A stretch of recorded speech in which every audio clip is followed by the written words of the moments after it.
DEUCES WILD bitches! Hello there, gang. It is your wonderful two co-hosts, and believe it or not, the thrill was the one screwed up this time. Came on a little bit late, and then when I come on, freaking computer has to update itself and all that shit. So EV was ready to rock, and the thrill was holding y'all back. So sorry about that.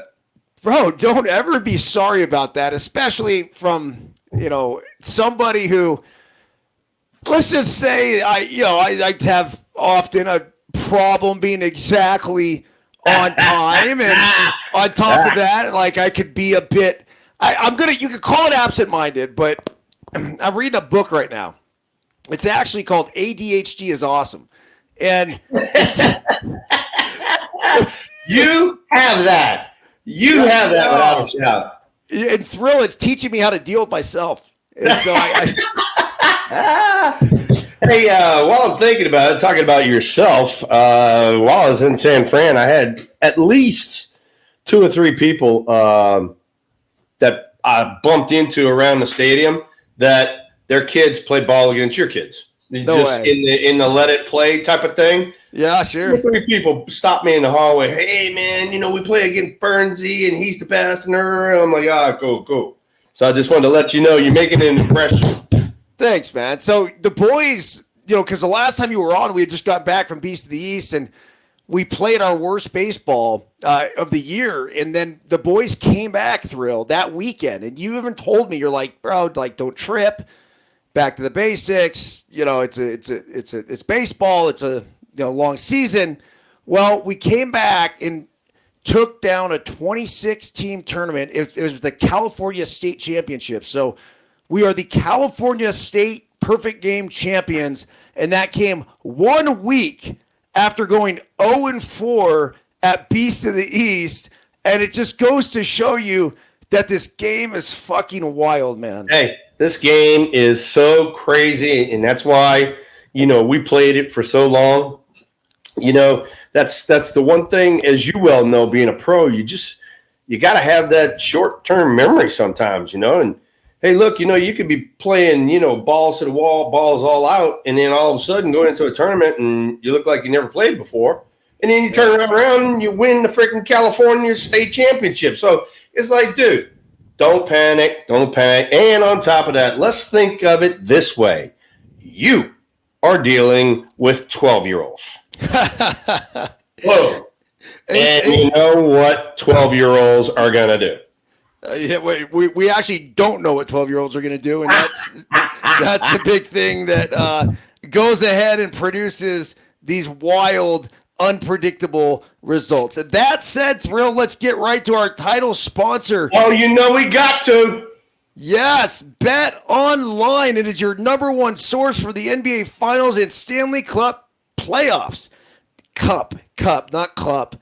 Playoffs right. This season, every stat, every matchup, and even live odds and spreads while the games are being played.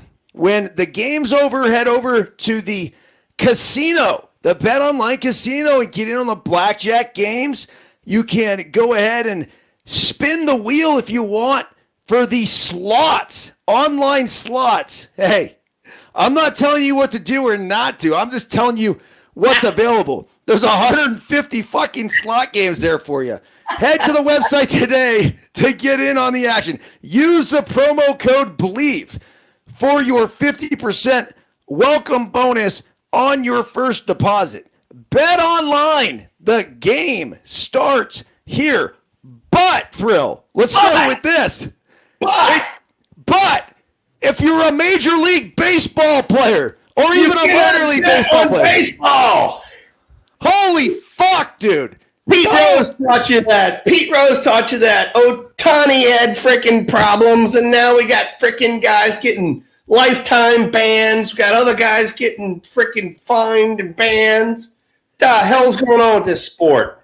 I have no idea, but it's really kind of a sad story because Tucupita Marcano, the Pittsburgh Pirates, he apparently placed hundreds of bets on baseball, including wagers on games involving the Pittsburgh Pirates. Marcano is actually with the San Diego Padres now. MLB said Tuesday that Marcano placed 387 bets totaling more than $150,000 in October 2022 and from last July through November with a legal sportsbook. He became the first active player in a century to be banned for life because of gambling. Obviously, the other one, Thrill, a friend of the program, Pete Rose. Unbelievable. Nobody learned from the greatest that's ever been as far as getting base hits. The fact that he's got a lifetime ban, and now look what the hell happened to this kid. So bad things. But, hey, look, I mean, that's kind of the way, baseball, it's a double-edged sword. I mean, look, you got advertisement for gambling, as far as a major league game goes. I mean, you even talked about it. You can place bets all you want all the time. You can bet, who's going to get a base hit in the seventh inning and whatever else. So, baseball's kind of shooting themselves in the foot. So they, hey, look, whatever it is. So something's got to change here. Here's a quote from Manfred. He said, "The strict enforcement of Major League Baseball's rules and policies governing gambling conduct is a critical component of upholding our most important priority, protecting the integrity of our games for the fans. The long-standing prohibition against betting on Major League Baseball games by those in the sport has been a bedrock principle for over a century. We have been clear that the privilege of playing baseball comes with the responsibility to refrain from engaging in certain types of behavior that are legal for other people." Okay, wait a second. Wait. My gorgeous bride, all right, just brought me this. Check this out, you guys. Oh, yeah. Whoa, oh, yeah. We have a full double deuce cup with Bloody Mary and the full garden in there. Olives, celery, spicy beans, lemons. Thrill's game on now, Jack. Dude, the last time I saw a Bloody Mary that looked like that, I was on Bourbon Street in... My bride has become a Bloody Mary fanatic, and so she has kindly made me one for our show. That's incredible. I mean, obviously, you guys like to dress things up. Yeah, a little elaborate. It's funny because I've never drinking a Bloody Mary in my life, and I've like tried them a couple times. I'm like, oh, they're fucking terrible. So I ended up waking up with a raging hangover the night before the San Francisco 49ers lost to the Baltimore Ravens in that Super Bowl in New Orleans. I think it was 2013, 2014. And so I ordered a Bloody Mary, and it came, and I can't quite say that it looked like that. I mean, that is incredible. But it definitely had, I don't know, whatever it is coming out of the cup. So all the guys when I come to the ranch, we got it up there on the wall, and it's one of the Thrills quotes when he's drunk. It's like, make sure you bring me a Bloody Mary and put all the whole garden in the thing. And that's what my bride did right here. Tastes great. Little change up for everybody around here. Can't keep throwing fastballs. Got to throw a little wrinkle in there every now and then. I mean, usually when the sun goes down, out comes the brown. Yeah, you got that right. That's normally the Thrills motto, but my bride switched it up for me today, so that was good. Good. All right, back to this gambling thing for a second. I will tell you that, look, I wholeheartily agree with the fact that baseball players cannot bet on baseball. You just can't do it. You can't do it because you directly influence the outcome of the game. So we could even say, and I thought about this, of course, because I have a bit of a distorted mind, but I thought to myself earlier that what if they just legalize gambling? You can bet on your own team, but then that would be fucked up too, because who's to say like that all of a sudden you're going to have a better effort on a game that you actually laid action on, right? As opposed to the one you didn't, where you're like, well, I'm not going to give it my all tonight because I don't know, I don't have any action, but tomorrow night I'm going to go all out. So look, it was a dumbass idea, and obviously I was just thinking about it because The problem is that gambling is legal everywhere now, and just about everywhere.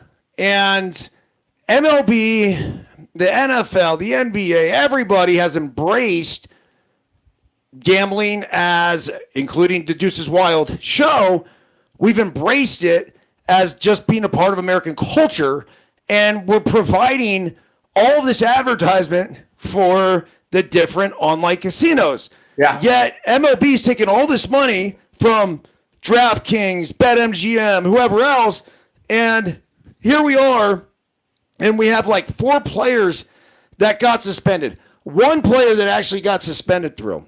Yeah. And this is a really, really sad story, man. One player that got suspended bet $99 on a baseball game. $99. It was Michael Kelly of the Oakland A's. And that $99 bet ended up costing him $740,000 because he will miss nearly 3/4 of this season.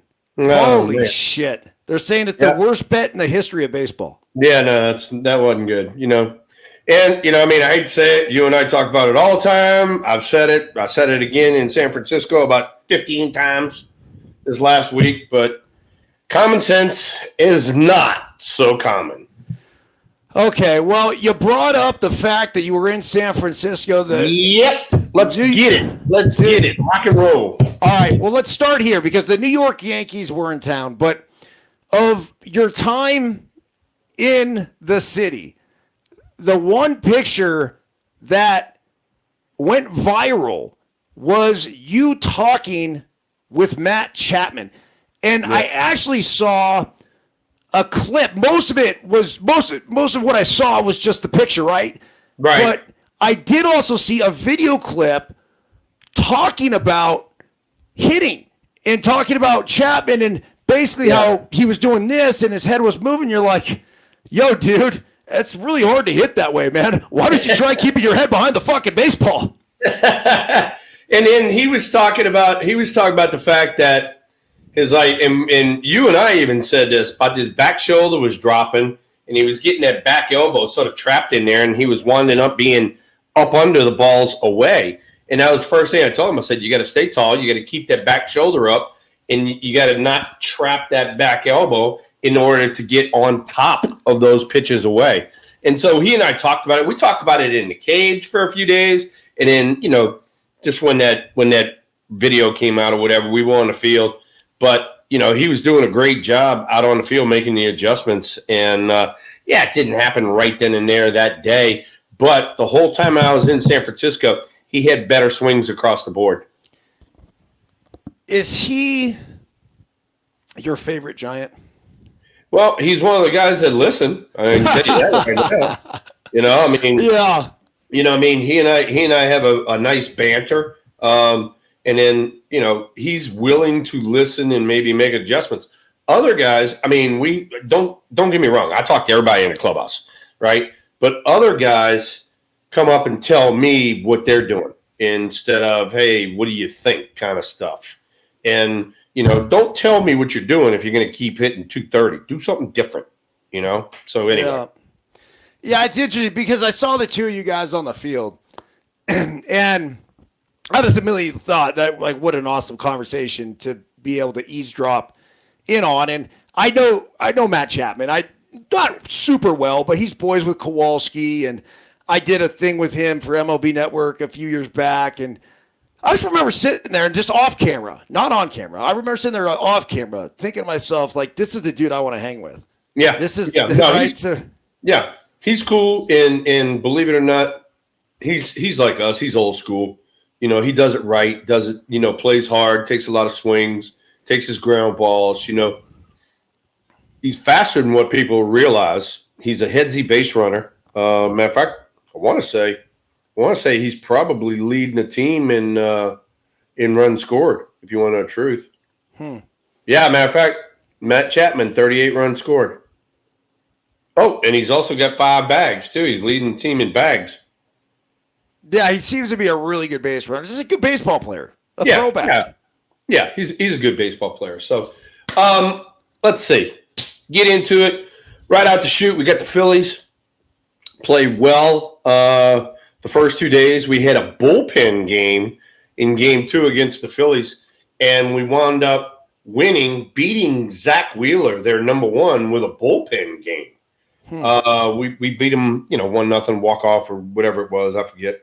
And then the next day, we had I don't know if you saw it, but Kyle Harrison had the old brushback of Mr. Harper. So that was an interesting game there. So, Harrison's got 2 strikes on him. He's trying to come in, for effect, and he misses. And he misses up and in. And Harper starts chirping at him.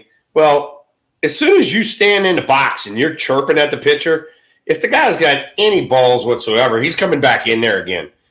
And sure enough, Harrison comes right back in there. And, Harper just stands back and, looks at him. And here come the benches, and there's a lot of bullshitting going on. But I was like, hey, dude, if you're going to chirp the first time and then the kid, thank God the kid comes back in there again, well, then you better defend yourself. You better either get in there and chirp, or you better, throw a punch or whatever it is. Don't stand back and let all your teammates come out there and defend you. So I thought that was kind of a little bit of a wussy move. Well, Harper, ironically, on the exact same date, X amount of years earlier, went after Hunter Strickland. Yeah, that was the wrong guy to go after. Not saying that Harrison's not a little bitty dude. Harrison's put together pretty well, but Hunter Strickland had a little crazy in him, and that was the wrong guy to go after. So, did you see what happened with Tommy Pham getting thrown out at home, and then afterwards there were some words exchanged with the catcher? I did, man. What'd you think of that? What'd you think of Pham? Well, I mean, he's way on the inside. He's way on the inside the line. All right, he freaking hits the catcher and all that sort of stuff, and he's just at home plate, and the catcher's got to get him whatever the hell he did, So hey. I felt like, number one, Pham and his post game comments were. I mean, they were made for no filter. So they were made for no filter. We need to have that. We need to have that pulled back up. That's funny stuff right there. Oh, dude, it was crazy. So he goes, "You want to fight? I fight all the time." Whatever he said, I don't know. I was laughing. No, he's saying he that's why he trains for in the off season, because he's getting ready to fuck somebody up. And I'll tell you this, Pham's receiving a lot of heat for a couple reasons. Number one, Contreras did say something, kind of waved the glove from him, so he was sort of asking for it. Pham then, went back to the dugout, but he was fixing to go. You could tell, he was ready to go. So the one thing I'll tell you, this is not a fake tough guy act with Pham. I think this guy will throw down at any fucking moment. He bitch slapped Jock Peterson. Bitch slapped him. Yeah, I remember that. I remember that. If you have the balls to bitch slap somebody, you certainly have the balls to do whatever. And apparently he does train to fight, and I don't know if it's boxing or jiu-jitsu or whatever it is, but who cares? The one thing that I did not like out of all of it was that he seemed to have thrown his third base coach under the bus, saying, "Hey, look, my third base coach sent me, I was dead in the water," and he kind of explained the play. He's like, "I was out by a mile." And I don't know if it was a direct dig at the third base coach or not, but if you go back and look at the play, it was a shallow fly ball to Christian Yelich. Yelich runs in, catches the ball. He has a little bit of momentum, but he kind of catches it a little off balance, and then he gets his feet under him. So it almost looked like a little flat-footed to me. I'm taking that chance in a one-run game. And the way I explained it on the Daily Hustle the other day, Thrill, was that I think that's a 60-40 play. I think 60% of the time he's out, and 40% of the time he's going to be safe. But with one out, I'm going to take that risk, because even if I have a 300 hitter coming up next, there's still only a 30% chance that dude's going to get a hit and he's going to score that run. Well, and plus on top of that, I mean, just the way those plays at home plate work out, and better than anybody being an outfielder, it depends on accuracy. If you're accurate and you get the ball, good velocity, you get it to home plate, and the catcher can handle it, get a good hop, all that sort of stuff, pretty good chance we're going to have an out at home plate. But then, if that throws offline or throws tailing, or you throw a Fahib up there, I mean, hey, the guy's going to be safe. And like you said, it's a try to get the percentages, try to sneak a run in. Another thing too, I mean, hey, look, nobody looks at it this way. Hey, I'm trying to get my teammate a cheap RBI. He didn't get the ball, as far as he wanted to into the outfield, but I'm still going to try to get him an RBI. So, I mean, hey, look, there's different ways to look at it. So, Crudelli just texted me, and he said, get the Giants game on the TV, and here we are, Thairo Estrada up to bat. You got a runner at first base, 2-1. This is I believe, a rookie left-handed pitcher, 22-year-old for the Diamondbacks, Walston. He has good numbers so far. Yeah, he walked Ramos to start the game, so Ramos is at first. All right, well, Thrill, explain to me. All right, 3-2 count. Is he running? Nope, not running. That's the 3-1 pitch. Okay. Yeah, so that was the 3-1 all right pitch, and now it's 3-2. Dude, let's see what he features 3-2. Got to be another heater away. Are we going to run? That's the question. Early in the game, lefty. Lefty probably not, but who knows? Let's see if he picks over. He does pick over. He does pick over. You just got to make sure he goes home if you're the base runner here. Do not. Yeah, no, exactly. But then they got that stupid rule about how many times you can pick now. So this would be a great pitch to run. Just go first move. Great call there. Yeah. The lefty comes set. Looks like he has Jordans on the pitch. Oh, Tyra, come on. See, that's why you don't run, though, because he just swung at a 3-1 pitch, and he missed that shit, too. Yeah, no, I mean, he swung at the same pitch twice. Well, I mean, he's coming back from injury, too. So this is his first game back after sitting out a little bit. Okay. But while we're talking about it, all right, so we talked about the Phillies and Harper. Well, then, boom, we get an off day, and then here comes Judge and the Yankees. And for as good as the Giants were playing, against the Phillies and the teams before that, that's kind of how bad they played against the Yankees. Everything kind of went against us. What was it like watching the juggernaut that is the New York Yankees roll into San Francisco and fuck the Giants up? Yeah, no, I was actually, believe it or not, I was hanging around. One of their coaches is Travis Chapman, played at Mississippi State. And then got a chance to talk to Booney a little bit over there. Brad Osmus is his bench coach, so I know Brad fairly well. And, yeah, I got a chance to talk to, a few of those dudes over there. They really didn't take batting practice the whole time we were there. So because I was looking forward to, watching their, batting practice routines and stuff like that. They took bat practice one time, so I was like, I don't know. Well, that sucks. I would have loved to see Aaron Judge just launch. But you're saying he didn't. They only took it one time, huh? Yeah, they just took it one time, and they had a quickie round. It wasn't too long, and Stanton was the same way. I did get a chance to see that kid. I had never seen him before. Is Volpe? Anthony Volpe, good player. Yeah, no, him and then their backup catcher Wells. I had a chance to talk to them behind the cage. Man, both of them were like excited. It's fun meeting both of those guys. And Volpe he actually got a big hit against us that we really didn't need.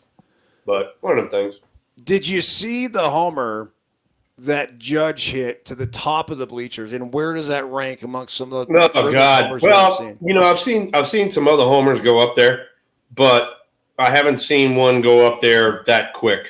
He hit the living crap out of that ball. That was one of those ones where, if you weren't looking at the game and you heard it, you'd be turning around going, who hit that?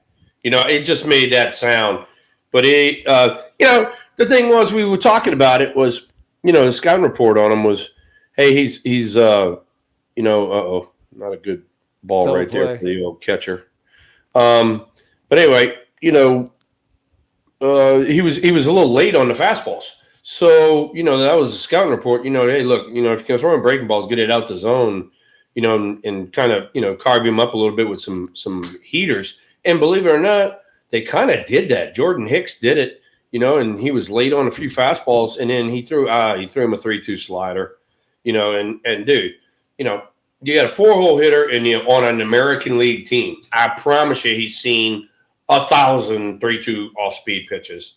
Yeah. and he deposited that one. Next time up, he had it was a sinker that didn't sink that he got to center field, and then the next day was the big bomb off of Logan Webb on a changeup. So it's like, hey, look, he's beating us on the stuff that the scouting report said don't let him beat you on. So I don't know. So, dude, listen, I was in the car when he hit the ball to the top of the bleachers, and I heard the crack of the bat. Yeah. And it reminded me when I was 12 years old. And I take that back. I was 10 years old in 1986. Ooh, some little skinny guy hit one out of center field in the Astrodome, and it made that same fucking sound, dude. You got that right. Holy shit! That right. Hey, one of these days, I'm gonna have to send you that video or do something, because I'm telling you, man, it was just the Astrodome and in those confined, spaces. But that home run I hit off of Nolan, it made the most god awful. I mean, just whack. And I mean, the hair on the back of my neck stands up thinking about it, how good of a sound that is. So I'm gonna have to send that to you one day, dude. It's everything. Like that crack of the bat, like you don't get that with the aluminum. You just don't, right? It doesn't have that pure sound. But you get that with the wood, and you hear it. And as soon as I heard it, I just thought to myself, this has got to be a fucking homer. Like there's no, like, it was so loud, and it just had that just. It was awesome. Wow. So we just had a comebacker to Harrison. He took about 4 or 5 steps over there. Turn around. He took about 4 or 5 steps, and he freaking damn near airmailed it. Watch this. That's what I hate about starting pitchers. It's like, dude, you're freaking 60 feet from me. You cut the distance damn near in half. You throw a freaking scud over here. This is what you get paid to do, is throw a baseball. Why are you throwing it way that shit up there? I don't know. Some guys that's called PFPs, pitchers fielding practice. Some guys cannot do that. Yeah, they don't like to make that short throw. Yeah, they're used to throwing a 100%, and that's it, right? Yeah, exactly. And believe it or not, there were some guys. I mean, no kidding. There were some guys. I mean, if they had a slider grip and they were going to throw a slider to home plate, they threw a slider to first base. So you had to be on your toes with some guys. So you knew, as you see a base hit right here from Moreno, but you knew the guys that you had to worry about when they got the comeback around. Yeah. No, I knew those dudes. I mean, so, hey, dude, you just letting you know that window to your right over there, that sun gun's got brightness all up in your screen. Yeah, it's terrible. Right. Absolutely awful. Hold on a second. I think I could get the west windows anyway, down. Luker even asked if I had a chance to meet Mike Harkey. I know Mike pretty well from playing against him, Steve, but I didn't get a chance to see him. Here's a double play ball. Identical double play that boom, boom, boom, boom. The Diamondbacks got. Yep. That was good. That was good to see Harrison right there get that changeup over. That's a pitch that's going to make him a better, major leaguer if he be more consistent with his off-speed pitches, because his fastball's got that sneaky run to it. So, did you get a chance to see Aaron Judge up close? Yeah, I had a chance to see him and say hey to him, and I think somebody just said it right here in the chat room, but he is a large human. Yeah, Big Mike said it. Yeah, no, I mean, I laugh when people say, well, Aaron Judge does this and Aaron Judge does that, and he does this and he does that, and I'm like, dude, you're not 6'8", 280, all right? If you're not 6'8", 280, you can't overpower the ball like him. You better work on your stupid ass mechanics. Yeah, it's the truth, huh? Yeah. Talk to me about the process in San Francisco with the guys and hitting and approach and scouting reports and everything else. So every day after batting practice, whether they have batting practice or not. They have a meeting in the cage, and they go over the starter that day. First day in the homestand, they'll go over all the relievers as well, and they'll go over the starter that day and just try to give him a game plan and, what he's been doing the last few starts, what he's been successful with, what he's been having problems with, that kind of thing. How much has it changed, at least that you noticed, from the time you played till now? Oh, God, a ton. A ton. These guys are getting thrown so much information. But I'm using the information to get a pattern on him. I'm not using the information just to say, oh, he's got a good fastball and good breaking ball. I'm not worried about all that shit. I'm looking at some of the information, and not all of it, but just some of it. I'm looking in if it says, and they'll break down like spray charts, and into the outside part of the plate, the inside part of the plate, and then they break it down counts by counts. What he throws majority of the time, 1-0, 1-1, 2-1, 3-1, all that sort of stuff. So you can get a real good idea on a guy, but then you just pay attention to the game and see what he's about.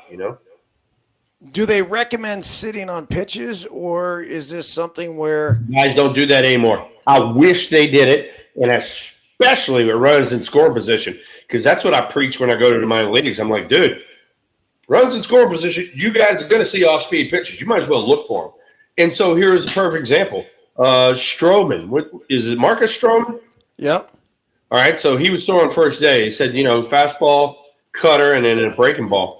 And it said something silly like, I don't know, 55, 60% cutters with runners in scoring position. Well, what do you think I'm going to look for in runners in scoring position? I didn't care where it was, a left-hander or a right-hander. He's throwing that cutter in there, and they didn't look for it. So one of the things.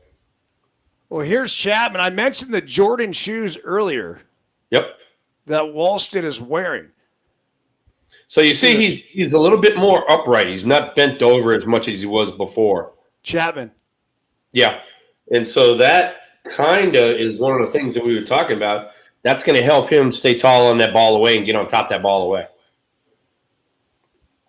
You see him just up off the knob. Yeah. The hands in a really nice position. Back shoulders higher. Yeah, back shoulders higher than the front shoulder. So that's a good starting point. It just makes it easier to get from point A to point B. Yeah. If you're going to start like a little of this, this shoulder's higher than this shoulder. But if you start giving it one of these numbers, and especially if you swing and you fall back, there you go. You just drop up underneath everything. So a lot of Giants fans out there in Arizona. Yeah. Spring training home of the San Francisco Giants, Scottsdale, Arizona, which isn't too far away from Chase Field right there. 2-2 pitch. Yeah, get out. It's a mistake. Those are the ones right there that you have nightmares about. It's like, how did I miss that one? Well, the swing looked a little defensive. Here's a good look. The 2-2 pitch. Fastball away, gets the call. Chapman, that is. 3 balls, 2 strikes. Back in the day, you're heading back to the fucking dugout on that one. Yeah, no, if you don't swing at that one back in the day, you'll be taking a walk of shame. 3 balls, 2 strike, the payoff pitch. There it is, the slider again. Oh, that was a good swing. Well, he hit a nuke, but pulled it foul. Yeah, hit a nuke, didn't keep it fair. So now this guy, all right, if I'm hitting right here, he's got to have to throw the same thing he threw to Estrada. It has to be a fastball up and away. Yeah. After got to go back to the fastball away. Yeah, exactly. So throws fastball right down the middle, base hit. Good. Nice bat. Boy, good job. So anyway, so that's kind of walking you through, Matt Chapman and kind of what we were talking about and all that. And, like I said, even the Yankee series, he had better swings. So, I was really impressed at the fact that, he was making the adjustment on the fly. Back in the day when the Yankees would come into Oakland, there was just a different vibe. Oh, I bet. Than any other team. I bet, yeah. And then Reggie Jackson was around, and yeah, Ricky was there. Yeah. A couple of legends that played for both teams. Yeah. You knew when the Yankees were in town, their fans would show up. They just had this aura about them that was different. Yeah, no, and then hey, look, and I get it because it happens with all of our big series, whether it be Dodgers, Cubs, now with the Yankees, or if the Red Sox come into town, all of a sudden our season ticket holders start selling their tickets to these games, knowing that they're going to make some cash on it, and that'll get it cheaper to buy season tickets for next year. I know my buddy Josh in there does it, and it was amazing to see how many freaking Yankee fans were literally like really close to the field. I mean, it's like, hey, it should be our freaking fans there, but instead it was all Yankees. I was going to ask you that. So the Yankee fans definitely showed up in SF, huh? Yeah. Yep. They showed up, and they really weren't that bad. All right, so we got Conforto up. This is, he's coming back from injury. Speaking of injury, old Mr. Luker is talking about Mr. Schnell. That was another kick that we didn't need. He was actually trying to get through 5 innings, which would have been amazing, but tweaked the groin. Now he's on the IL, DL, whatever you want to call it, and we got to wait for him to come back again. So I'd imagine we're going to have a bullpen game or two, unless we can call somebody up from AAA that's been dealing. 2-2 pitch to Conforto away. It's now a full count. Snell, at times, has looked really good. Like, his strikeout numbers are up. Yeah. It's just he's not very efficient. No, exactly. And believe it or not, the day before, so this had to be Saturday. It was the day before. All right, here we go. The day before, he was supposed to pitch. So this was Saturday. He and I sat in the food room, and we were talking. He just had a baby, too. And so we were talking about, being a daddy, and this is his first baby and all that sort of stuff. And, oh, look at you with a little Clase Azul. Cheers. Yeah, ring the bell, baby. Ring the bell. Bing! Hold on. Oh, yeah. There you go. All the guys at the ranch, man, they freaking batten that thing. I don't know why they do it, but they do it. So happy Taco Tuesday thrill. There you go. Speaking of Taco Tuesdays, we had tacos tonight. So did you? Yeah. But anyway, getting back to Snell, the one thing I told him, I'm like, hey Blake, I said, dude, I said, I just need your misses to be smaller. I said, you got such great stuff with like 3 different pitches, but you miss like really bad sometimes. And I said, I don't have to concentrate. I said, I can just get off of you immediately. And I said, I know that if I battle you a little bit, that I'm going to get to 3-2, and he's like, man, he says, I've been feeling, I just haven't felt my groove yet. And I haven't, been locked in up there. And I was like, well, you better get there because we're getting damn near to the middle of the season. Well, Juan Soto got to his ass, and Soler a big hack. Ooh. That could be some trouble. No, Marte is there. The right guy caught that ball. If the right fielder or first baseman went to catch that ball, it was going to be trouble. But Marte was there. So that's a unproductive out for Soler. Runners at first and second, now 1 out. Soler's been he's been fighting timing problems. I was watching him. He and Wilmer, both of these guys. Wilmer's right here now. Well, both of these guys were taking a lot of extra batting practice when I was in San Fran. And Wilmer was working on kind of getting the bat head out there because he said he's been fighting timing. And then Soler was doing the same thing. He's just been real late on his setup and everything. Well, Wilmer was the Giants' best hitter last year, wasn't he? Yeah, I mean, he led the team in damn near everything. There's an 87-mile-per-hour, looked like kind of a cutter. Yeah. Backdoor cutter. Good pitch to lay off on an 0-0 count. Yeah. That's not anything you want on an 0-0 count. Wilmer's usually a lot more disciplined than that anyway. Okay, 0 balls, 1 strike, another 87-mile-per-hour. Yeah, they're calling it a changeup, but it's like they're calling that a changeup. Yeah, they got it on the computer as a changeup too.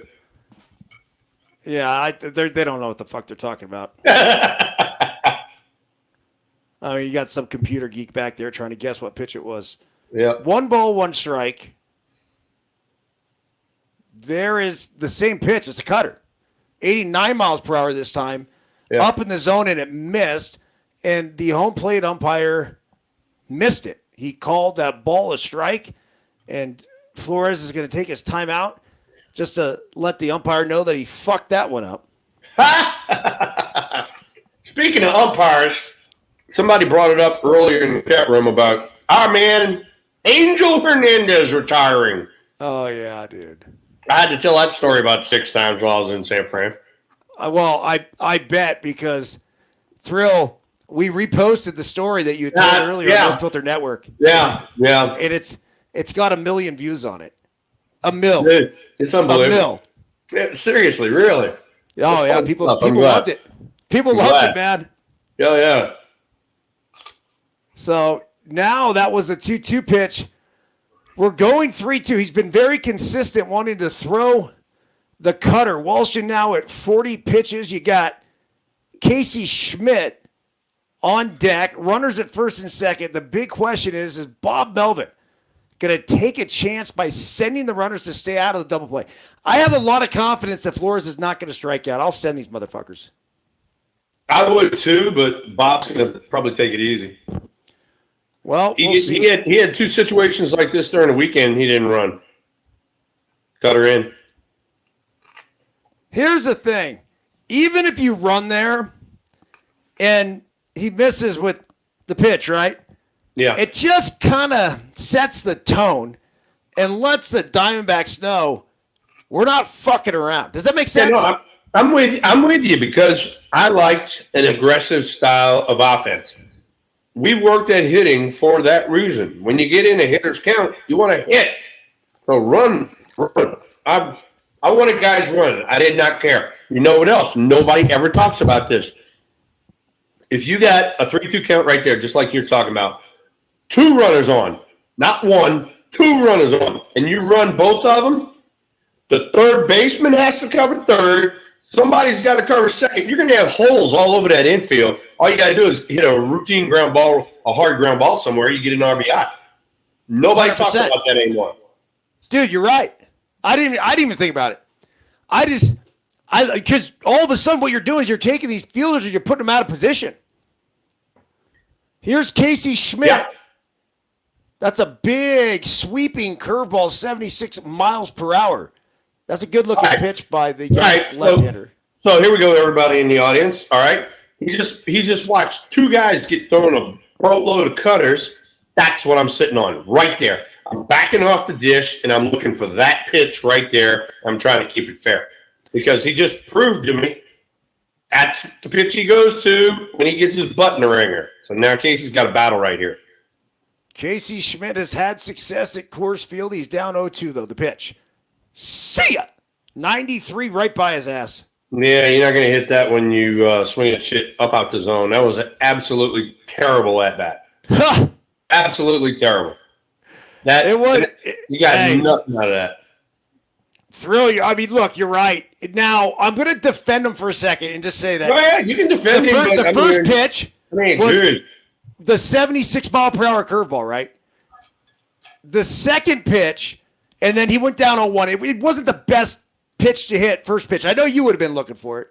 But the second pitch was a cutter that was 89 in off the plate. He pulls it foul, hits it hard, and then Walton backs it up with the high heater that gets him the chase. Yeah. So was it a dog shit at bat? Of course it was, because he didn't get the runner home. But give Walston here some credit because he pitched him well. Yeah. Now, this guy right here, he was NL Player of the Week, and then he went into a funk last week. I'm hoping he comes out of it. What was he like to be around?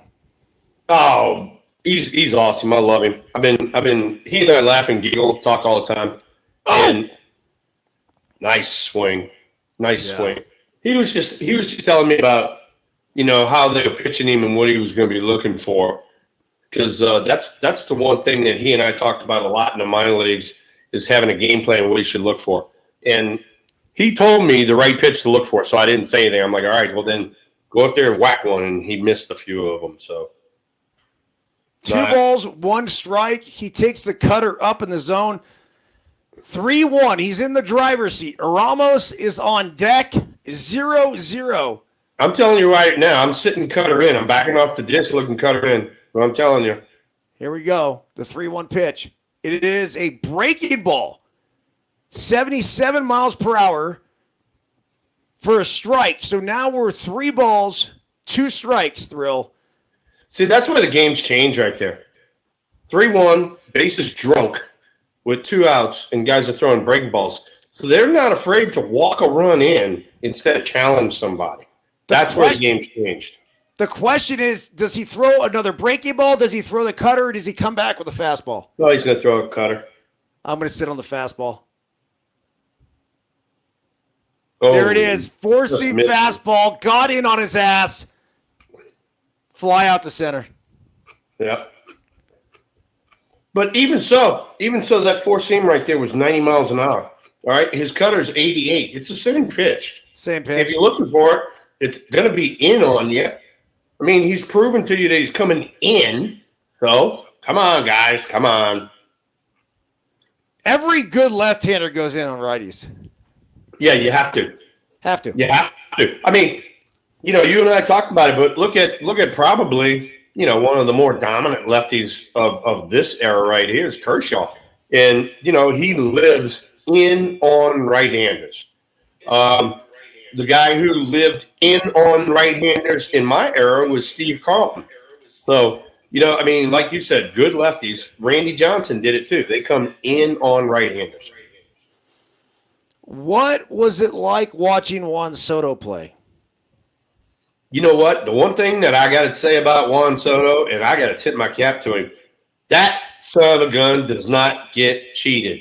When he decides to cut it loose, he gets an A-game plus swing off every freaking time. I'm talking about it doesn't matter if it's in the zone, out the zone, up, down, in, out. I mean, he is backlegging some shit. I mean, whammo, that thing's coming through the zone.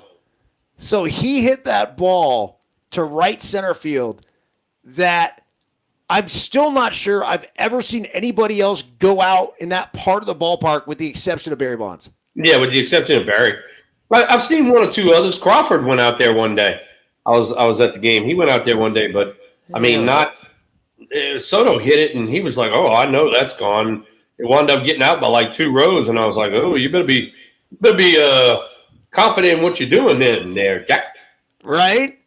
I mean that is where I've seen so many of these home runs go to die. Yeah. Oh yeah. Go to die or hit the wall or ricochet out there and all that craziness. So the New York Yankees won again tonight. They're 43-19. The question becomes, is this the best team in baseball? Yeah. Right now they are. Early in the season they are. But things can change. You never know with injuries nowadays. Did you have a chance to run into Jose Trevino, the Yankees catcher? I should have told you to go up to him, dude. That's a buddy. You know what? I did not. And Travis Chapman told me that Trevino was like a huge fan. And so when I was talking to Chapman, evidently Trevino was like watching me. And the next day, Chapman comes out and he goes, "Hey, will you meet Trevino?" I'm like, "Yeah." And we were like looking for him and couldn't find him because I was going to go over there and meet him. But bro, he loves the show. No, he fucking watches the show. He seems like a great dude because, like I said, Travis Chapman really likes him. And Travis is cool as shit. So yeah, Jose's like a legit buddy. He's done a terrific job for the Yankees. He's hitting 264. Yeah, for 3 today. Jose, I'm sorry we didn't get a chance to meet you, but continued success. Stay healthy. That's it, man. Any other major takeaways from your time in San Francisco? Well, Mike Lasaggi, Josh Turow, Tommy Luke, maybe even Eric Byrnes. You guys are going to get some wild hog ravioli because It was an off day. Trey and I went out over there off of 580 in Castro Valley, and Trey killed a 250-pound hog, and I killed a 100-pounder. And my guy down there in San Mateo is making me ravioli. I'm going to have 9,000 packs of ravioli. So you guys better be ready to freaking eat, Jack. Dude, I saw the picture on Instagram. Yep. Trey posted it. It's so good, man. That big old fucking hog. I mean, damn. That was a big hog. That's the biggest. No, that was huge. That's the biggest one he's ever killed. And then the dude that we went hunting with on his ranch, he said that was the biggest one that they've killed in probably 4 or 5 years. So it was a large pig. So look at that hitter's backdrop right there. One of the best. I tell you what, man, that is a great place. That's a great place to hit. Great place. I mean, I loved hitting in that ballpark right there. Harrison's got a little swag to him. Maybe the encounter with Bryce Harper in his last start increased his testosterone levels because he's got a little bit of a different walk to him right now. Well, and not only that, too. I mean, he gave up 12 hits or something like that in 5 innings. Yeah, dude, I was going to ask you about that. Yeah, no, wound up giving up 5 or 6 runs. He got taken out the yard once or twice. So, he needed to have a little pick-me-up. So maybe this game will help him out a little bit. All right, we're going to go to the knock room. All right. In a second, Thrill. But before we do, I want to get to a story I have here, and this is the hog. You brought this up, and this got me thinking about it. So here, this is. Let me see if I can get it up here.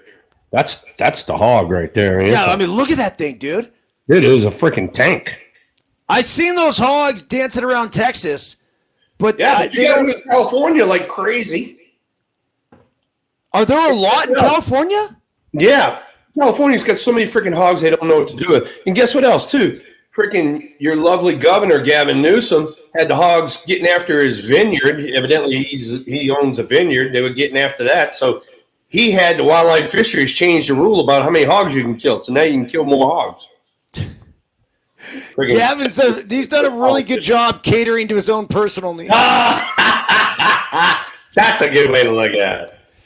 Okay, so a bison, Thrill, at Yellowstone Park, it says, despite not being aggressive animals, bisons have injured more people than any other animal at Yellowstone. The service reported if their space is threatened, they can be unpredictably dangerous. A bison gored an 83-year-old South Carolina woman at Yellowstone National Park using its horns to lift her a foot off the ground, according to park officials. The woman was seriously injured in the Saturday incident and taken to a nearby hospital. The National Park Service said in a news release they did not provide the status update on the woman, but USA Today was working to reach the hospital on Monday. I mean, I can't imagine she's doing great. She's 83 years old, and she just got gored by a fucking bison. And on top of that, bison are not little animals. They're 2,500 pounds, something like that. They're huge. But what they do is they get together in a group. If they feel like they're, I guess you want to say, threatened, they get together in a group. And if you're too close to the group, they will charge you. And evidently, it sounds like what the hell happened right there. So, that was a good 3-1 hack. The only problem is you have to hold on to the baseball bat. Look at the chick in the camera well. Yep. Look, she's freaking out. She's like, I had a freaking boomerang coming down. Look at that. You got to watch this. Oh, shit. Ricocheted off the net and almost got her. Here you go, ladies. I don't think there was a net there. This is pine tar right here. That's what you're supposed to put on your bat so you don't freaking think you're an aborigine and throw it and it's going to come back to you like a boomerang, dumbasses. So Ramos 3-2 count, the pitch. Oh, and he gets point with a breaking ball. Another breaking ball. So here you are. Okay, so how many fastballs has he thrown? Not many. How many breaking balls and cutters has he thrown? A bunch. You know, he only throws 90, so I'm looking for spin. Yeah, no. Watch this. Ow! Right off the knee. Right off the knee. That right there just shows you right there. If you get hit in a back knee with a curveball, that means you had no clue of the spin of that ball. All you gotta do is move your leg out the way. Maybe if he had his pants lower, it wouldn't have hurt. Yeah, no, exactly. It might have got stuck in his socks or something. These guys are wearing shorts out there these days. Jeez. Well, that's an unproductive out. Yeah. Estrada pops up. Yeah, just cut her down and in. I mean, I think the message to these hitters right now, it's like, look, it's hard to get hits. I get it. But these weak-ass unproductive outs are just not helping anybody. No, exactly. You know, that especially right there, the one Tyra just had. You know, Dusty Baker told me, and I believed it with all of my being, was me being a 3-hole hitter in the middle of the lineup, setting up, you know, not only driving in runs, but setting up the guys coming up behind me. Dusty Baker told me, if you're going to swing first pitch, you better do some damage. You know, you better get a pitch you were looking for. You better barrel it up, you know, and do some damage. And if not, go late in the count, because you're going to see more pitches. You're going to see balls out over the plate. There's Patrick Bailey from the right side. Yep. That's just in all over his hands, man. Right? That's another cutter right there. Jamming the hell out of him. He's late.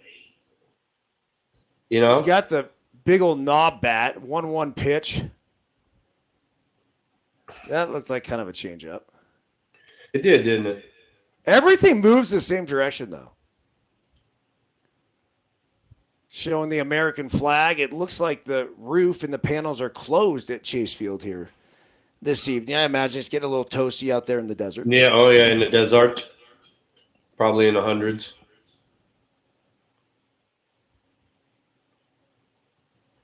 That's just the old courtesy throw over, because that's not a good move at all right there. 2 balls, 1 strike. 1 out. Runner at first base. Come on, Bailey. Cutter. Big swing and miss. I got silent there for a second. I usually don't. It's just that's okay. That's okay. There was a. Did you see right there, like right by home plate? Then there's a stairwell. Yeah. That, like goes up. Yeah. Well, there was a woman that just her glute hamstring separation was fantastic. She was here and she walked up here. And I was mesmerized by it. Hurt. Oh, another double play ball. Jesus. Oh. Back to the derriere, please. Hey, I am liking that. We gotta talk about that. All right, we had the glute hamstring separation, is what you said, correct? Correct. I like that. I like that. Yeah. So what part did you like the best? Did you like the hamstring or did you like the glute? Or I just think there was definition. You like definition? And look at you go. Look at you. Well, go. You don't want. Look. You don't want it too much, right? I'm not looking for a bodybuilder, but you like to see. You like to see a little, it's firm. It looked really firm. I'm celebrating. For all I know, it could have been. So this isn't a sexual thing. I'm celebrating what appears to be a very fit woman who had very nice tan legs, and basically seems to keep herself in very good shape. Hey, your bride just came on and said, can you explain that without all your friends? Oh, is Tara really on here? Lunch just came on just now. As soon as you lit into that right there. So. Oh, perfect. Oh my God. I love it. Can you explain ladies that without your hands? Ladies and gentlemen, welcome to Big League Baseball. How to focus on a pitch and 2 seconds later focus on somebody in the crowd. Battleborn Mike, what's up, dude? Did you see the same ass I saw? Give me a minute. Oh my God! The thing is, it was just funny as hell because normally you're talking through at bats and then you just went silent for a little bit, and I was watching the at bat and I was like, well, this is got to be a cutter in, and I'm watching home plate. I got my wife up here now. She's come all the way upstairs. She comes up. Your wife comes up there. And what, you can't celebrate that? What are you doing, you perv? Look, here she is. Tara, that was perfect. It was perfect timing. I thought this was a show about baseball, not ass and underboob. The underboob, that's timing. A thing now. You guys know that, right? Yeah, that's where the girls wear the shirt, and here they show the underboob. I know about underboobs. I know underboob. All right, I know that. This show has gone downhill. We're focusing. Hello, Tara. How are you? This is right here's the scene of the crime. It happened right there on that circuit. Right, Scottsdale, right? Like scene of the crime. Oh my God.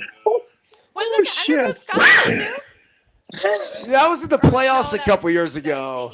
It was in San Diego where there was like I was doing a play-by-play broadcast of a playoff game, and then all of a sudden it's like boom, they're showing this, showing that, and then they flashed to the stands, and there was this chick who had the shirt cut where she had her underboob out, and I'm like, boobies, and I couldn't help myself.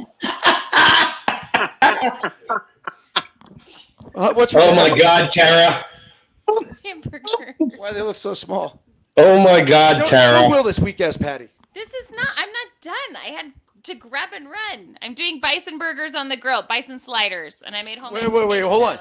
Did you get the story we just talked about, the bison goring the 83-year-old woman? Well, she shouldn't have been that close. Agree. Tara, you're 100% right.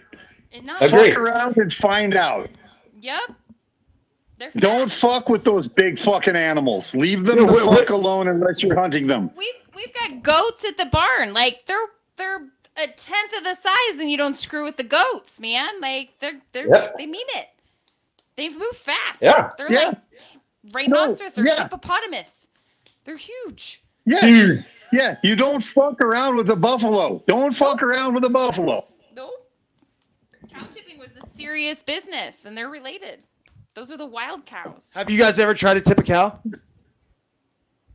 Yes. Well, I'm from the freaking South, dude. Yeah, but the one time I went cow tipping, Eric didn't believe me that it was a thing. No, I know it's a thing. I tried to tip a cow, but the fucking thing wouldn't go over. Like I ran into it. It's like running into a brick wall. Dude, the first time I did it, I was drunk off my ass in college, and I bounced off the bass. Yes, yeah, me too. That's exactly what happened to me. I was at Felt Lake right behind the Little League field that I played at, Ford Field, and I'd be like, dude, there was like three of us that went after this thing, and it was just like, and that was it. Yeah, I don't remember. I don't think I was intoxicated. Well, maybe I was. I was probably 13 or 14. I don't think I was intoxicated. Yes, you were. Yes, you were. Well, yeah, if you know what we used to do? I mean, we used to. All right, good luck on the bison burgers. Work on that glute hamstring separation, honey. Glute hamstring separation and underboob. Unbelievable. That's what we learned on this show today. I mean, we're talking about all the important things in life, Thrill. Hey, look, the other day, I was in the clubhouse and I was walking through, and they had one of the American Kennel Club things on. And I stood there and watched for a second, and one of the guys, I think it was one of the Roger brothers, come up behind me, and he goes, "You into the dogs?" I go, "No," I said, "I'm just looking." I said, Eric Byrnes likes to look at the dog balls. Wait. Remember? We did the show last year, and you had the Kennel Club on back there, and you said, "Oh, that dog's going to win because he's got big balls." Big old balls. And look at this. Harrison's getting lit up. Oh, what a fucking debacle. Field goes home. Brunner gets a second. Kevin Newman, friend of the program, University of Arizona Wildcat with a big base hit. Big base hit, and then throw coming home, gets past Bailey. You don't hit the cutoff, and goes from there. Chappie didn't quite jump for that. I think he mistimed it. Right off the top. That's one of those things. Sometimes when you have those like line drives down there, you really don't know how hard they're hit, and sometimes you can mistime your jump. Well, it gets a little more carry, dude. Right? Like you get that. So I think it literally was just a little bit higher than he thought it was. Yeah. Battlemore, great to see you, man. I hope you and the elves are doing well. What's Good to see you. Fuck you and your elves, you motherfucker. I'm gonna come kick your ass at pickleball. Just wait, bitch. Dude, catch the fucking ball. Fuck. I'm almost as skinny as you now, you son of a fucker. Are you? Son of a fucker. Yeah. Dude, yeah. What are you tipping the scale at these days? Well, I'm not quite as skinny as you, but I've lost like 40 pounds in the last couple months. Good for you. Well, you know what? Diabetes is a thing, and you gotta do the right thing when you get that shit. Throw. What do you got right here? Oh, that right there. That right there is just a whiff, is what that's called. Yeah. Fucking crying your glove. Is he a shortstop? He's not a shortstop, is he? I told everybody that, he was coming up to the minor leagues. He was a Gold Glove third baseman. And as soon as they got, Kapler and those guys got him up here, he started playing second and short, and he's playing out of position. Now, granted, Chapman's a Gold Glove third baseman, but that's where Schmidt plays, is third base. Yep. And, sometimes when you're out of position, those balls like that eat you up a little bit. That's not a hard baseball, though, dude. Nope. That's actually kind of the ones that you want. One that you play off to the side and it comes up for you, so you can see it real good. He just didn't look it into the glove. He probably took his eye off of it, tried to turn it double play. Is what he probably did. Linda makes a very good point here, and I do recognize this, that the fantastic backside that we saw walking up the stairs at Chase Field as a Diamondbacks scored another run. It could have been a dude. It could have been a dude. Oh, here we go. It could have been, though. I saw it, bro. I saw no face. I saw nothing. I have no idea. It could have been a dude. More likely a dude in San Francisco, but yeah, it could have been a dude in Arizona. You know what, Linda? Hey, I'm gonna stop down for a second and just tell you, I could have been a dude. Sure, I guess just some percentages in life could say like 0.0001. Look at that. That's a fucking dude. See, that's what a dude looks like coming downstairs. That's a dude. Now that walking upstairs is not a dude. So a big difference there. I would say certainly not a dude. Dude, all I'm looking at is the stairs now. I'm really fascinated because I want to see her front side. Is that her? That very easily could have been her. Is that her? Well, while we're talking, while you're perusing the stands. Yeah, dude, this is the shit. Okay, here, Thrill, tell them. This is, well, you play it every single day. This is the shit that actually guys talk about. Like we're sitting here in the dugout. No. That's what we're looking at. I mean, you had to do it sometimes, I mean, especially like on the games that kind of got out of control, I'd go up to Matt or somebody like that, and I'd say, "Hey, is anything over there on the third base side?" Because I just want to start looking around. Giants turn a double play. That's nice, but they fall behind 3-0. 3-0. Yep. Yeah, bro. You know what? And I know this is going to sound maybe grotesque to some or whatever, but it shook me because it's a celebration of beauty, and sometimes, beauty is in the eye of the beholder, right? So what's beautiful to me may not be beautiful to you, and so sometimes you would just have these fun conversations with your teammates because you may see something as beautiful, your teammate may not, and it could go ahead and spark some spirited debate. during a long blowout game that you just happen to not be playing in? All right, two things while we're on these discussions. First off, Big Mike, thank you, because I gave Big Mike a big text about cooking a tri-tip, because I've never cooked a tri-tip, and I had some that you and Tara had sent me. Remember that from last year? Yeah. And so I called Big Mike because he's the pit master. He's been cooking out there for Nevada's team for a little bit. And him and his bro Jason, they do a hell of a job. And he gave me the 411 on the tri-tip. It came out absolutely perfect, and Trey annihilated it. So thank you. I appreciate that. Tara says she sent you Carlsbad crack. Ooh, I like it. I don't know. What is that, Eric? I want to know what that is. I want some of that. Tara's going to have to come back up here. But Battleborn, I got to ask you, because I used to cook tri-tip all the time. It was the one thing I actually cooked. And I would sear it on both sides for about 5 minutes, like on high. And then I would slow cook it for like 20 minutes each side. I do it different. I prefer to slow cook it. And I could make it be 4 hours, an hour, whatever, and then reverse sear it. I like to reverse sear. Okay. That's my method. And that's just, that's just what I do. I mean, there's no wrong answer to that, but that's my chocolate. I got to fucking cook for 100 people on Friday that I found out about today for a work barbecue. What's it for? Wow. Work. What I do, we rent equipment, what do we do? But I have 100 people I found out about today to cook for. And I'm like, I prefer a little bit more time, because meat preparation takes a bit. So here I am doing what I do,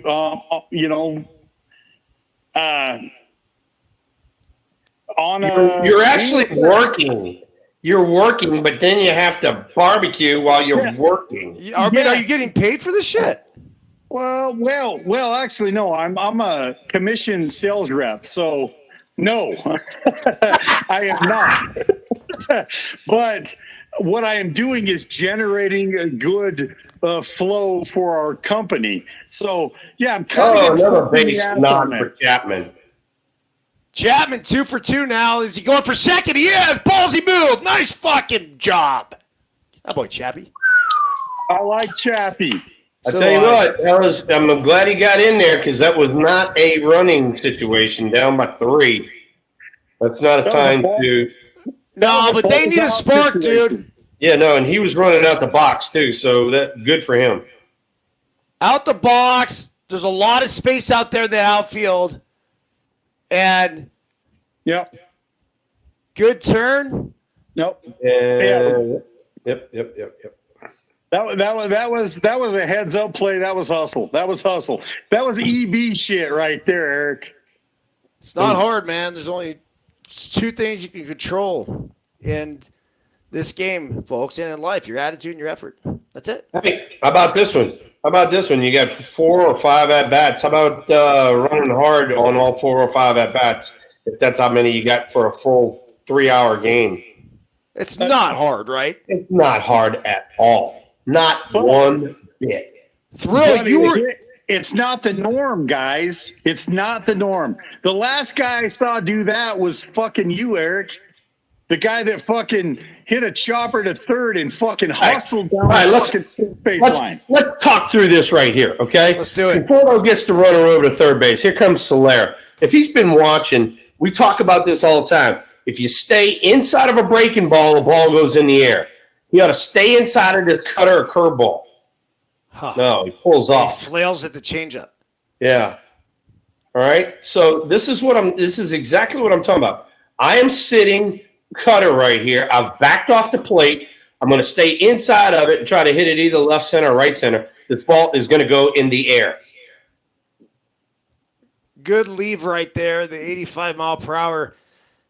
They're calling it a changeup. It's like this cut change thing. Yeah, he's throwing 2 of them. He's throwing a cutter and a changeup. That one was a changeup because it went down.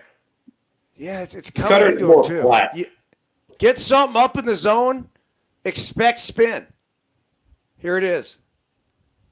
There it was right there. There's your cutter.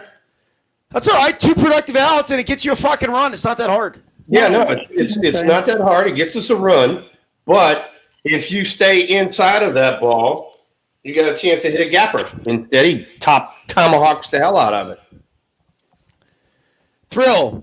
Jorge Soler. Just, I'd love to say he is the next you from the right side, but it's just different cat, man. I mean, it just doesn't. He doesn't have the discipline, man. Like, it's just not there. Like, that's what has hindered him. Otherwise, he'd be a fucking Hall of Famer. Right? Yeah, no, Wilmer hit one in the track right there on one of them cutters. Yeah, no, I mean, his big thing, like I told you, his big thing he's been fighting is with timing. He's a big, huge human being, and you just got to get your timing down and catch the ball out in front. You can't get beat all the time. He got beat on that cutter right there. Yeah. Anything else from you guys before I go slaughter some burgers downstairs, some bison? I mean, the irony that I brought up the fact that the bison gored the poor 83-year-old woman. Yeah. Battleborn Mike had no empathy for her. Yeah, no, the bison gored her, and you're getting ready to have bison burgers. So there you go. I mean, what are the odds of that? And then Battleborn comes on here, and he's like, Tara said she got too close, and he's like, yep, don't fuck with a buffalo. Hey, don't fuck around. Don't fuck around. Okay, I got some shit for you guys. Okay, so Will knows this. Yesterday, my beautiful wife turned 50. Nice. I'm not 50 yet. No, bro. You're 76. But seriously, don't lie to our audience. I'm not 50 yet. Look at that. I'm 49. No, dude, you're 94. Fuck you, I'm 49 years old. Right until June 13th. That's when I become 50. My wife is 10 days older than me, and she looks 20 years younger than me. Will knows Sandy. He knows Sandy, and Sandy does not look near my age. So that's my first thing. My second thing is, Will, thank you for talking a little bit about Juan Soto, because that guy is the only guy that I see in baseball that resembles when you guys played. He's it. That is it. And, I'm texting you. You guys are in Houston on Sunday. Giants are looking good. Gave up a home run to Juan in the first inning. Well, whatever. Giants are up. They're looking good. And then shit didn't go so good. Yeah. He turned Mr. Duvall's 98-mile-an-hour sinker. He turned that one around pretty good. But I wanted to hear your input on that guy, because I pick dudes, and I don't know shit about baseball, but I pick guys, and you were a guy, Mark McGwire was a guy, then Albert Pujols was a guy, and now Juan Soto's my guy. So I pick guys based on things that I see. Like I say, I don't know shit about baseball, but hold on. Let me jump in here. Hold on. You're like, I pick Will Clark, I pick Mark McGwire, I pick Albert Pujols, and now I pick Juan Soto. You're a fucking genius, Battleborn. I mean, holy shit, man. Really, you can really pick them. You just grabbed 4 of the best players I've ever seen in my life who did things differently, man. And I do appreciate your appreciation for Soto, because Soto's a bad motherfucker. And he plays the game the right way. He's got an arrogance about him, but I don't give a shit. I love it. I'm all about it. But he is the truth, dude. And everyone who talks about Soto, he is the best hitter in baseball. Number one, just hands down, it's not even close. And you could argue whether or not he's the best player. He's certainly the best hitter. And we'll start there. So go ahead. I look at, so Will and Mark, here I am, a fucking kid in Reno, Nevada that goes to watch A's and Giants games. Here they come. And I'm like, holy fuck. You know, I'm a fucking child, but these are my guys. These guys are my guys. And, you know, I got flack from people about, you know, the next guy. And fuck you, I'm sticking with my horses. I'm riding my horses. They both were fucking exceptional. Mark may have been slightly enhanced, but whatever it was, you know, it was all good. And then when McGuire went to the Cardinals, Watch his swing. Look how short and tight that was inside the baseball. I mean, that is a pretty swing. That's Christian Walker. You got to see him for a long time in Reno, huh, Mike? Yeah. No, I like these Diamondbacks guys because we watch these boys. Yep. But Pujols came up, and I was like, this fucking dude is no joke. Like, I think this guy's the real deal. And I was, you know, yeah, he was. He was pretty fucking good, turns out. And then I got back into baseball in 2018. Shohei Ohtani, Ronald Acuna, Juan Soto, and I'm like, I like the way this fucking guy approaches his at-bats. This guy, I don't know, something about him. I like him. And, you know, that's the horse I'm riding for this current era. You know, I don't know. There's nothing wrong with that. He came up. He was 19 years old. Oh shit! Now just to keep running the fucking dugout. Keep going. You're done. You're done. I don't usually pull kids off the field, but I'm pulling them off the field. Schmidt, we gotta go. Yo, let's go. There you go. Good game. Shut up. He's not playing the right position. Dude, we can't just keep letting this happen, can we? No. We got to protect him against himself. The Giants have some serious problems at shortstop, man. Holy fuck. Like, this is a Schmitty problem, but this goes to Luciano, too, your boy. Thrill. What's going on there? Well, he kind of pulled himself out of the game after he clanked those two in double plays, and then the next day he had against the Phillies? I don't know. He had a routine ground ball to Hopper to him, and he let the guy, because he didn't charge the ball, he let the guy beat it out at first.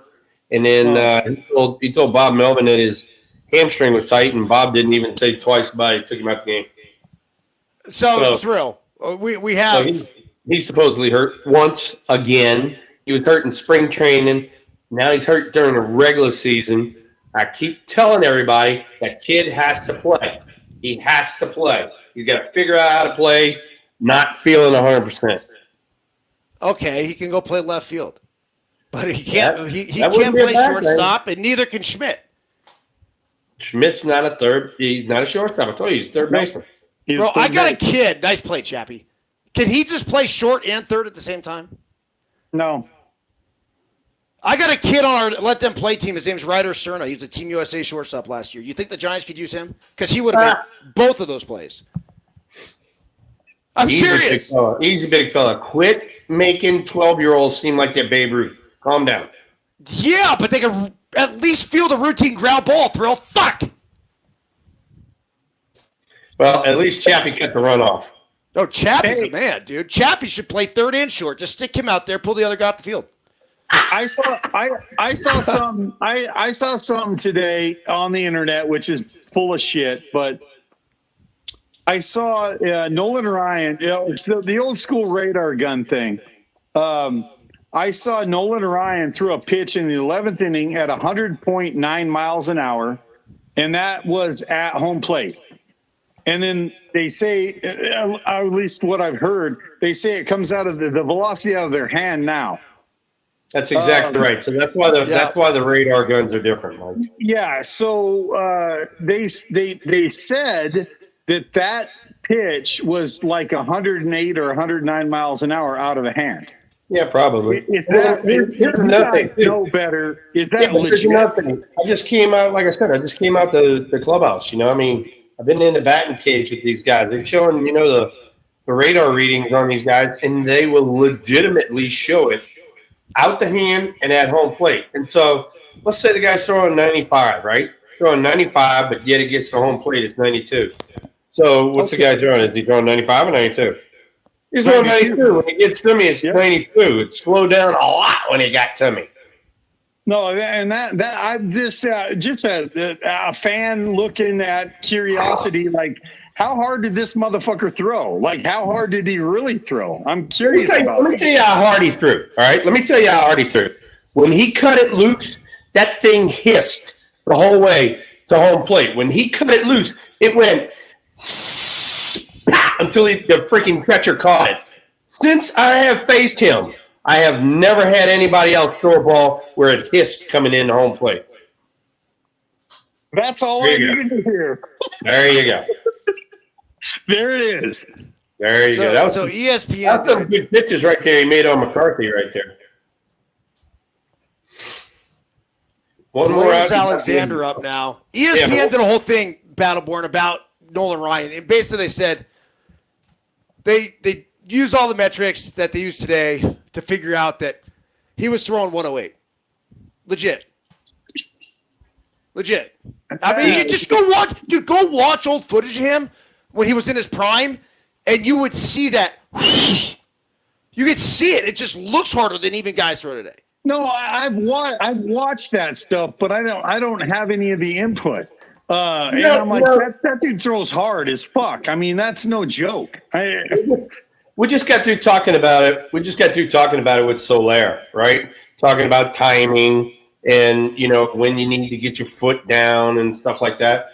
With Nolan, and I'm not kidding you, when he was on a roll and he had it that day, when he picked that leg up and then his legs started to come down, that's when you started your swing. That's how freaking quick that ball got up on you. I mean, it was zipping up in there. Oh, that's neat. I like it. Yeah. And you saw him later too, Thrill, right? Like I saw him. Yeah, I saw him. When he had the way above average, and then I saw him where he started throwing a lot of changeups too. Well, they had him early on when he was with the Mets and the Angels. Like, oh god, dude, you did not want to face that guy because he was so wild, and he got control later in his career. Like he really honed it in, but it seemed like those early at bats against him must have been brutal because he's throwing 1,000,000 miles per hour. And there's a documentary called Fastball. You got to watch it. Yeah, no, that's like that last no hitter he threw. Look at some of the fastballs he threw in that game. It was like, dude, you want to talk about some giddy up and go? I mean, that ball was jumping out of his hand. All right, 2 outs. We'll take it through the last half of this inning right here. If you're Casey Schmidt at shortstop, Thrill, do you want the ball hit to you right now? Oh, God, he's hurting right now. Oh, hit it to Chappie. Jeez. Damn it. Kyle Harrison's good hitting. I'm sorry, bro. He's just he looks like a comfortable at bat. Every now and again he gets that ride through the zone, but if you get the ball down, you get buggy with him. That was a breaking ball. Yeah, I mean, I don't give a shit what it is. This guy, but that's what I'm saying. Look, I mean, that's what we're talking about right here. I mean, you're talking about. Let me see that kid right there. Let me see where is that. That is the number 8 hitter, and you're throwing him a 3-2 breaking ball. Why? Your best pitch is your fastball. You're right, Thrill. Yeah, why? That's what I'm saying. I mean, why are we throwing Judge a 3-2 breaking ball when it just said in the scouting report he was late on the fastballs? Come on. What are we scared of here? Do you want to strike everybody out? You don't want the ball to be put in play because, we booted one? You don't think that's ever happened before in a game? We boot one. Shit happens. But guess what? Get the freaking ground ball again. Well, in Schmidt's case, we boot 2. And hopefully there's not another one coming. Put it this way. He's booted 2, but they gave one of the guys a hit. Because the Giants only got one error right. Really? Yep. Giants only got one error. I could have used some of that hometown. That shit's Angel Hernandez calling things. That's awful. Oh, shit. Oh, no. Oh, no. I'm so nervous. Oh, no, he did it. He made the routine play. Couldn't miss 3 in a row. Good for Schmidt, man. You couldn't do 3 for a quarter. Come on. He's back. Brody Crudelli would have made those play, all 3 of them, like no problem. And Mike's on here. He says we miss Crawford. I'm like, yeah, we miss Crawford, but I could take Mike's kid, Brody, and put him out there. He's the starting shortstop for the Sarah freshman baseball team, and he's making those plays. Love you guys. My man, back Brody. next week? How's Brody doing? What's that? I said, my man, Brody. How's he doing? He's doing great, man. He had a fantastic year. He was a starting shortstop on the freshman baseball team at Sarah High School, where Bonds and Jeffrey Swen. I mean, it's a juggernaut, dude. It's just to make the team there is not easy. Good for Brody. Good for Brody. Yeah, he played football and baseball too, and he's going all baseball next year. Saw him the other day. Hit a bomb at the Smith Field on the big field, so starting to grow up a little bit. I'm going to see these guys in a couple days. They're going to help me out with a clinic that I'm going to do with the Half Moon Bay Pirates travel ball organization out there in the HMB. Remember your roots, Battleborn, always. Hey, by the way, speaking of your roots and all that, I've told you guys this, but I just was going to reiterate. I'm going to be with the team on the 20th. They're playing that tribute to the Negro Leagues, baseball game down in Birmingham. They're playing at this place called Rickford Field, which is where all the Negro League teams played and Willie Mays played and some of that. So I'm going to be going there. I know Battleborn, the cards are pretty close to you, but I get a chance to go down there, and that's it's about 2 hours, right, give or take, from my ranch. So I'm going to spend the night at the ranch, go over there that next day, and hang out with the guys and celebrate a little baseball in the Birmingham area. I want to see some pictures, man. Take a lot of pictures. Please share them with us. Yeah. I played at Rickwood, and I played there with the Bananas. It played and managed there with the Bananas. I pinch hit myself with the game on the line, 2 down, bottom of the 9th. Of course you did. I struck out, but it was a bullshit call, man. It actually wasn't. That umpire got it right. But you got to have a feel for the situation. I went 2-0. I buggy whipped the ball down the third base line, just foul. And so then I was 2-1, and I got a fastball, middle in, fouled that bitch straight back. 2-2 now, throws a curveball in the dirt. I'm facing Sean Fluke, the exterminator. And the reason why they call him the exterminator is because he's actually an exterminator. That's his real job. He kills bugs. No, he kills bugs, like legit. Yeah, I get it. So it's when he's not playing for the Bananas. So the exterminator throws the curveball, check swing, the guy behind home plate rings me up. And then that was it. Exciting game though. Love old was it Rickwood? Rickwood, yeah. It's cool. Yeah. It's fucking cool. Really cool. I'm interested to see it because I know that MLB put a bunch of money into it, so they've upgraded it and all that. Interesting to see what they've done. I'll tell you what, they don't. So I heard they did the lights. Whatever. Oh, there's another one gets hit with the breaking ball in the back. That was Schmidt. Who's that, Schmidt? Yeah. Let's see where he got hit. That's probably the best way for him to get on base currently. Just saying. Look at Harrison's having a banana. He's trying to be a Savannah banana. Yeah, there's a lot of parallels going on right now. Yeah, no, that's Brian. That's Brian Price, our pitching coach. He's probably. Oh, geez, come on. He's probably saying, "Hey, why are we getting beat with our second best pitch 3-2 to the bottom of the order?" I love BP. Did you get to spend some time with him? Brian? I did. Yeah, he's good people. I was messing with him because he's got a pair of shoes that somebody gave him. I want to say it was either Melvin or somebody, and I mean they were bright orange, and he was wearing them with our regular unis. And I'm like, style up, pitching coach to the stars, He's like, I can't believe they were free, and I'm just wearing them. And I said, well, why are you wearing them if you got to go take mound visits? I said, why don't you put something else on where you're not standing out like a sore thumb? He started laughing. Oh, fuck. I love Anyway. the fact that Will breaks everyone's balls. Oh, never stops. That is That was another one, too. quality. That was another one too, Big Mike, because we had the little brouhaha with the Phillies and all that sort of stuff, and I'm sitting in the stands watching it, on the squeak and all that, and all of a sudden out of clear blue, I see Matt Williams walk over to Bryce Harper, and they're having a little kitty chat over there. I'm like, uh-oh, if the big rain's over there, he's probably talking shit to somebody. And I saw Matt the next day, asked him what he did. He said he's just telling Harper, hey, we weren't trying to hit you right there. We're just trying to go in on you. And so kind of the same thing everybody else said, probably. Who was it that walked over? You said that was Chappie? No, that was Matt Williams.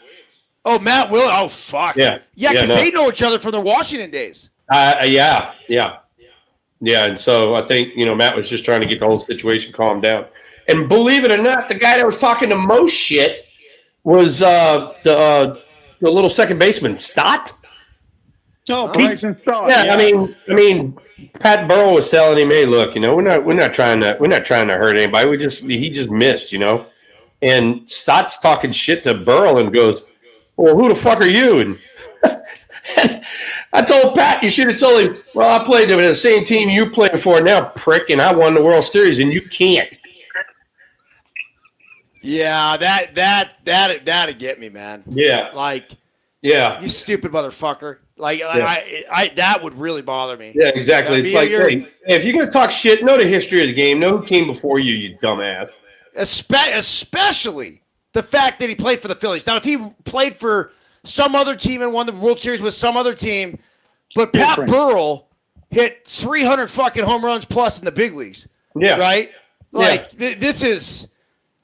Yeah, by the way, Bryson, you have to show some fucking respect. Yeah, exactly. And by the way, Bryson Stott, you're a fucking Judy. So shut up. Yeah. But anyway. Here's Ramos. 1-2 count. Yeah. It's a good pitch to hit. Yep. He missed it though. He fouled it. He fouled it off. He fouled it. Yeah, you're right. The head wasn't completely out. He missed it though. Now let's see this hack. No. 2-2 now.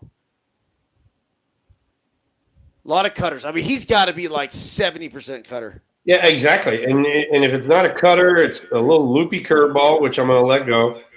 But he throws that cutter. That's the one I know he's got his booty in the ringer. That's what he's going to. Catcher set up in again. He missed with a heater that time. Mm-hmm.